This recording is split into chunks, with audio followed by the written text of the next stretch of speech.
Okay, हम एक example पढ़ेंगे यहाँ पर 1 2 3 4 रजिस्टर्स कनेक्टेड हैं, रेजिस्टेंसेस कनेक्टेड हैं और एक बैटरी कनेक्टेड है 9 वोल्ट की। अगर आप ध्यान से देखो, जो यहाँ से करंट फ्लो करना शुरू करेगा, सपोज यहाँ से करंट फ्लो करता है आई, यहाँ से करंट फ्लो करना शुरू करेगा, इस रजिस्टर से होकर गुजरेगा, फिर इस पे आएगा, फिर इससे गुजरेगा, फिर यहाँ पे आके वो 2 भागों में बढ़ जाएगा। एक में बोल देता हूँ I1 हो गया, एक में बोल देता हूँ I2 हो गया। यहाँ से फिर वो I ही बाहर निकलेगा और यहाँ से होता हुआ बैटरी के नेगेटिव टर्मिनल से I ही अंदर जाएगा। इतनी बात आपको अब तक समझ में आ जानी चाहिए। अगर इसमें कोई डाउट है तो मेरे को कमेंट पे आप लोग बता देना, मैं क्लैरिफाई कर दूंगा। अब मैं I यहाँ से निकला हूँ, 9 वोल्ट मेरे पास यहाँ पर कई सारे रजिस्टर कनेक्टेड हैं। पहले मुझे इनको सबको सॉल्व करना पड़ेगा, इनको सबको एक रेजिस्टेंस में कन्वर्ट करना पड़ेगा, उसके बाद ही मैं ये निकाल सकता हूँ कि I की वैल्यू कितनी है। अब यहाँ से इन दोनों को मैं इक्विवेलेंट रेजिस्टेंस में कन्वर्ट कर सकता हूँ, क्योंकि सीरीज और पैरेलल का जो कॉम्बिनेशन होता है, अगर मैं इसका इक्विवेलेंट रेजिस्टेंस बनाऊँ तो वो बनता है R1 multiplied by R2 divided by R1 plus R2 is equal to REQ, that is equal to 3 multiply by 6, 6 plus 3, ये बना हमारे पास 18 divided by 9 is equal to 2 ओम।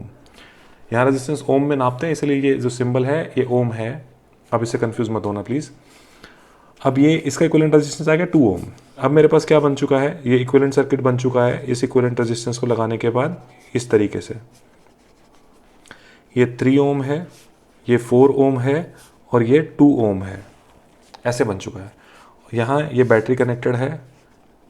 ये दोनों ऊपर वाला और नीचे वाला सर्किट जो है ये एक ही है, इनमें कोई डिफरेंस नहीं है। करंट आई फ्लो कर रहा है, यहाँ से भी आई जाएगा, यहाँ से भी आई जाएगा और यहाँ से वापस भी आई ही आएगा। अब इसका इक्विवेलेंट रेजिस्टेंस निकालूँ तो सीरीज में रेजिस्टेंस होता है R1 plus R2 plus R3, that is equal to 3 plus 4 plus 2, 3 4 7 दोनों 9 ओम का रेजिस्टेंस बना equivalent. So now this equivalent circuit has become like this. ये बैटरी से कनेक्टेड है 9 वोल्ट की। अब जब करंट फ्लो करेगा आई, ये 9 ओम के रेजिस्टेंस से गुजरेगा, तो यहाँ पे कितना करंट फ्लो करेगा। अगर तुम आई की बात करो, I is equal to V by R होता है। V हमारा कितना है 9, यहाँ पे कितना है 9 ohm, that is equal to 1 ampere. So यहाँ आई की value, this is actually capital I लिख दिया मैंने, this is I is equal to this.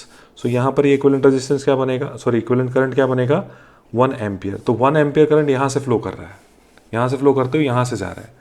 अगर आप इसका इक्विवेलेंट रेजिस्टेंस निकालो, क्या है 2 ओम था हमारे पास, पहले निकला हमारे 2 ओम ही यहाँ आई से गुजर रहा है, तो यहाँ पोटेंशियल कितना बना 2 ओम के अक्रॉस।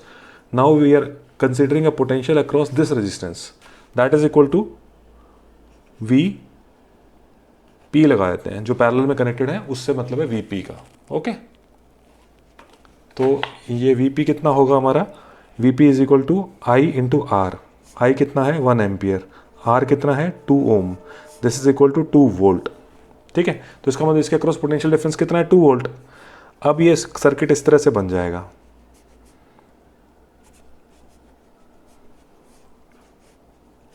ये हमारा है 3 ओम, ये है 6 ओम और दोनों के अक्रॉस पोटेंशियल डिफरेंस कितना है, इस पॉइंट और इस पॉइंट के अक्रॉस 2 वोल्ट। अगर मुझे पता है पोटेंशियल डिफरेंस, मुझे पता है रेजिस्टेंस में यहाँ से आने वाला करंट और यहाँ से आने वाला करंट निकाल सकता हूँ, I1 और I2। तो I1 मेरा कितना बनेगा, I1 will be equal to 2 volt divided by 3 ohm is equal to 2 by 3 ampere.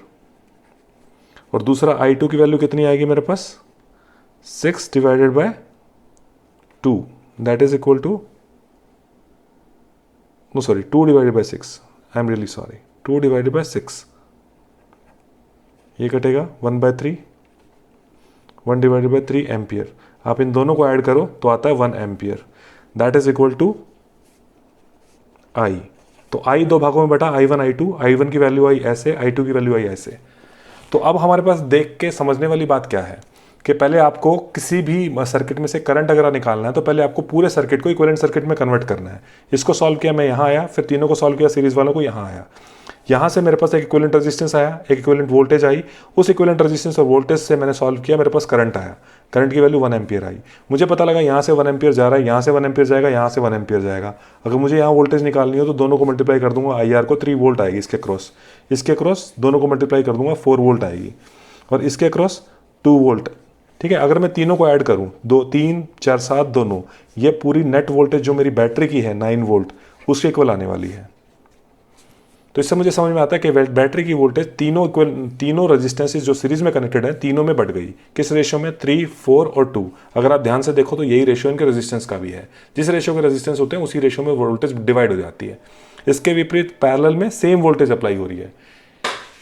आपके 3 वोल्ट पे भी सेम है, 6 वोल्ट पे भी सेम है। इसी लॉजिक को हमने यहाँ यूज़ किया। दोनों के क्रॉस वोल्टेज सेम है, क्योंकि मैंने यहाँ जो निकाली वही यहाँ पे भी मेरे दोनों पॉइंट्स के बीच में सेम रहेगी। उसको निकाल के मैंने करंट वैल्यू निकाल ली। करंट वैल्यू निकाल के मुझे सारे के सारे अननोन्स थे वो सॉल्व हो गए। ऐसे हम किसी भी parallel of combination of resistances, sorry not parallel, किसी भी सेट ऑफ रेजिस्टेंसेस के कॉम्बिनेशन को सॉल्व करते हैं।